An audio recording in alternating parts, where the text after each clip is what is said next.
So 2025 is going to be characterized as a time of extreme volatility and sudden events that shock the world, a time of extreme instability.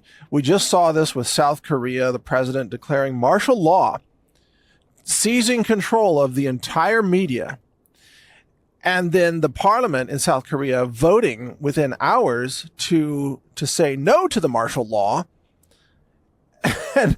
And then the South Korean military breaking the windows and breaking into the parliament building. Apparently, they were given orders to arrest the lawmakers there. But then, the currency started to collapse. A bunch of financial fallout began. And I don't know what happened behind the scenes, but then the South Korean president came out and declared the martial law is lifted. It was like a 12-hour panic or something. So that is exactly what 2025 is going to look like. You're going to see unexpected events set off chain reactions that we cannot anticipate. You're going to see volatility through the roof. But even geopolitically, we are all going to find ourselves thrust into events way beyond our control.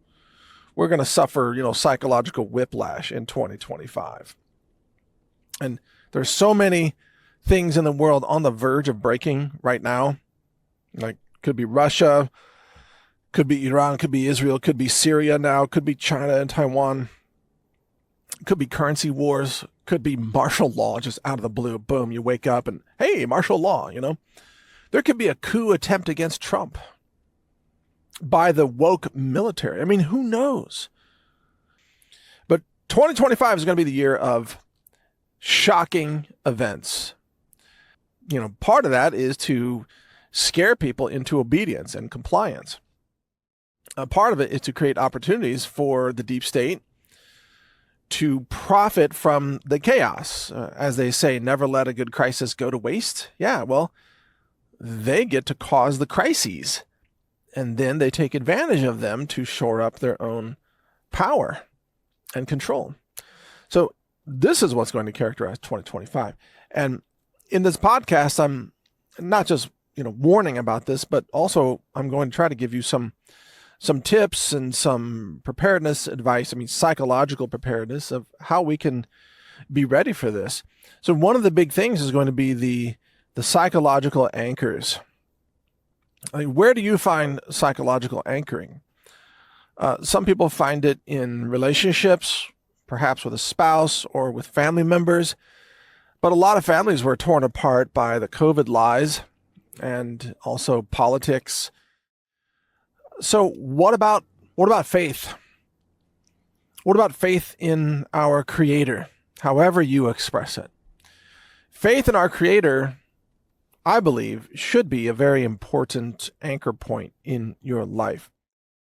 And that God, or our Creator, however you describe our Creator, wants you to be here right now in this time. And that I believe that your soul actually chose to be alive during this time as well, which may be one of the most challenging times in human history. Now, another perspective to keep in mind is that the volatility that we're about to go through, this is a set of birthing pains to get us to the next society. In other words, we've lived in a system that's totally corrupt. We've lived with counterfeit currencies since 1913 and the creation of the Federal Reserve. And we've lived with, rigged elections and a rigged justice system and just war profiteering around the world, and the military industrial complex, and the CIA running psychological operations against the American people. We've lived with all this for a long time, our whole lives. Well, what does it look like when that ends?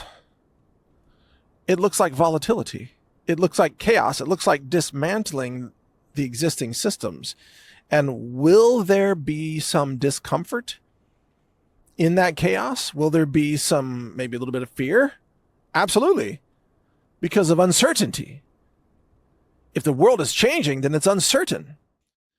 So don't fret about big change, about chaos, about volatility.